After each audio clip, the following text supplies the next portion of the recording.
మాజీ MP YSR Congress party జాతీయ అధికార ప్రతినిధి మార్గాని భరత్ రామ్ జన్మదినోత్సవాన్ని పురస్కరించుకుని స్థానిక కంబాల చెరువు స్టేట్ బ్యాంకు వద్దనున్న శ్రీ సువర్చల సమేత సంజీవన ఆంజనేయ స్వామి వారి ఆలయంలో పూజలు జరిగాయి. వైఎస్ఆర్ కాంగ్రెస్ పార్టీ రాష్ట్ర కార్యదర్శి మాజీ కార్పొరేటర్ వాషంశెట్టి గంగాధర్రావు ఆధ్వర్యంలో ప్రత్యేక పూజలు నిర్వహించారు. ఆంజనేయ స్వామి వారిని దర్శించుకుని మార్గాని భరత్ పేరుతో అర్చనలు జరిపించారు. ఈ సందర్భంగా భక్తులకు ప్రజలకు హనుమాన్ జయంతిని పురస్కరించుకుని ప్రసాద వితరణ చేశారు. వాషంశెట్టి మాట్లాడుతూ మార్గాని భరత్ రాజమహేంద్రవరం సిటీ ఎమ్మెల్యేగా ఉంటేనే అన్ని విధాలుగా అభివృద్ధి సాధ్యమవుతుందన్నారు.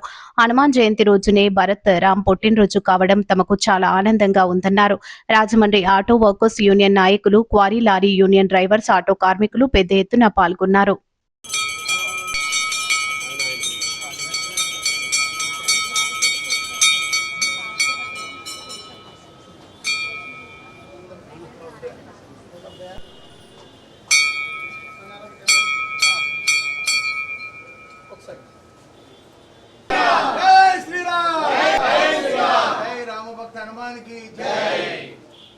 అందరికీ నమస్కారం.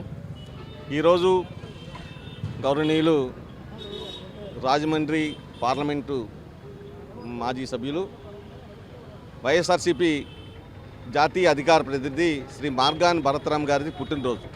ఈ సందర్భంగా అదే రోజు కలిసి వచ్చిన అంశం ఏంటంటే ఈరోజు మహాబలవంతుడు హనుమత్ జయంతి కూడా ఈదో రోజు రావడంతో ఈ రోజున ఆయన పేరున అర్చన చేయించి, అలాగే మార్గాని భరత్ రామ్ గారి పేరును కూడా అర్చన చేయించి మరి ఏదైతే ఉందో ఇవాళ ఈ ప్రసాద పంపిణీ కార్యక్రమం చేయడం జరుగుతుంది.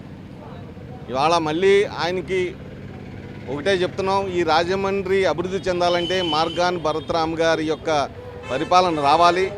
అందుకోసమే మేము ఈ కార్యక్రమాన్ని చేస్తున్నాం. ఇవాళ ఆంజనేయ స్వామి యొక్క ఆయన బలం తీసుకుని ఇవాళ మేము ఈ కార్యక్రమాన్ని తీసుకోవడానికి ప్రధాన కారణం. దయచేసి మరి తొందరలోనే అవకాశం రాజమండ్రి ప్రజలు ఇవ్వాలని చెప్పేసి నేను మనసారా కోరుకుంటున్నాను.